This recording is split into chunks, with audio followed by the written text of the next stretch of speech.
ஆசிரியர்கள் டிஸ்மிஸ் வெளியான அதிர்ச்சி செய்தி. இது ஒரு மிக முக்கியமான பத்திரிகை செய்தி ஒன்று வெளியாகிருக்கு. அது என்னங்கிறது முழுசாக அந்த வீடியோவில் பார்க்கலாம் வாங்க. அதுக்கு முன்னாடி நம்ம சேனலுக்கு புதிய பார்வையாளர்களாக இருந்தீங்கன்னா மறக்காமல் நம்ம சேனலை சப்ஸ்கிரைப் பண்ணி பக்கத்தில் இருக்கிற பெல் ஐக்கானை கிளிக் பண்ணிங்கன்னா தான் டிஆர்பி பள்ளிக்கல்வித்துறையிலேருந்து எந்த அப்டேட் வந்தாலும் மிஸ் பண்ணாமல் உங்களால் பார்க்க முடியும். சரி வாங்க வீடியோக்குள்ளே போகலாம். பாலியல் குற்றம் புரிந்த 23 ஆசிரியர்கள் சான்றிதழையும் ரத்து செய்கிறது தமிழக அரசு. பள்ளிகளில் பாலியல் குற்றங்களில் ஈடுபட்ட ஆசிரியர்கள் உட்பட 23 பேர் டிஸ்மிஸ் செய்யப்பட்டன. அவர்களின் கல்வி சான்றிதழ்களை ரத்து செய்தும் தமிழக அரசு உத்தரவிட்டுள்ளது. திருச்சி, ஈரோடு, ஒசூர், சிவகங்கை உள்ளிட்ட மாவட்டங்களில் பள்ளி மாணவியருக்கு எதிரான பாலியல் குற்றங்கள் பூதாகரமாகின.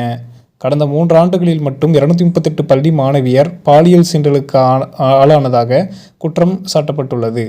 இவற்றில் 26 சம்பவங்கள் பள்ளிகளுக்கு வெளியில் நடந்தவை என கண்டறியப்பட்டுள்ளது. பள்ளிகளில் நடந்த சம்பவங்களில் ஏற்கனவே 11 ஆசிரியர்கள் மீதான குற்றங்கள் நிரூபிக்கப்பட்டு அவர்கள் சிறையில் அடைக்கப்பட்டுள்ளன. விசாரணை முடிந்து குற்றச்சாட்டு நிரூபிக்கப்பட்டவர்களில் 4 பேர் ஏற்கனவே இறந்துவிட்டன. மேலும் 46 பேர் மீதான இறுதிக்கட்ட விசாரணை நடந்து வந்தது. அதில் திண்டுக்கல், திருச்சி, நீலகிரி, புதுக்கோட்டை, விழுப்புரம், தருமபுரி, திருநெல்வேலி மாவட்டங்களில் தலா ஒருவர் என 7 பேர் மீதான பாலியல் குற்றம் சமீபத்தில் நிரூபிக்கப்பட்டது. தற்போது மேலும் 15 பேர் குற்றவாளிகள் என நிரூபிக்கப்பட்டுள்ளது.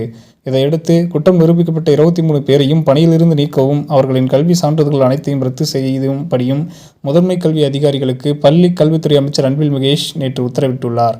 இதுகுறித்து இத்துறை அதிகாரிகள் கூறியதாவது: பள்ளி மாணவியருக்கு எதிரான பாலியல் குற்றங்களில் எடுக்க வேண்டிய நடவடிக்கைகள் குறித்து 2012ஆம் ஆண்டு வெளியிடப்பட்ட அரசாணை எண் 121 தெளிவாக கூறப்பட்டுள்ளன.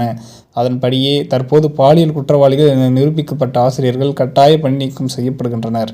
அவர்களின் கல்வி சான்றிதழ்கள் ரத்து செய்யப்பட்டுள்ளன. மேலும் அரசு பணியாளர் நடத்தை விதிப்படியான தண்டனைகளும் அவர்களுக்கு வழங்கப்படும். மேலும் குழந்தைகளுக்கு எதிரான பாலியல் குற்றத்திற்கான நீதிமன்ற தண்டனையும் கிடைக்கும். இவ்வாறு அவர் கூறியிருக்கிறார்.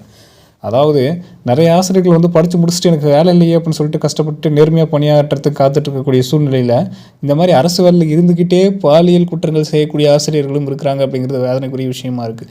மேலும் இது போன்ற டிஆர்பி மற்றும் பள்ளிக்கல்வித்துறை சார்ந்த செய்திகளுக்கு நம்ம சேனலோட இணைந்திருங்கள். நன்றி.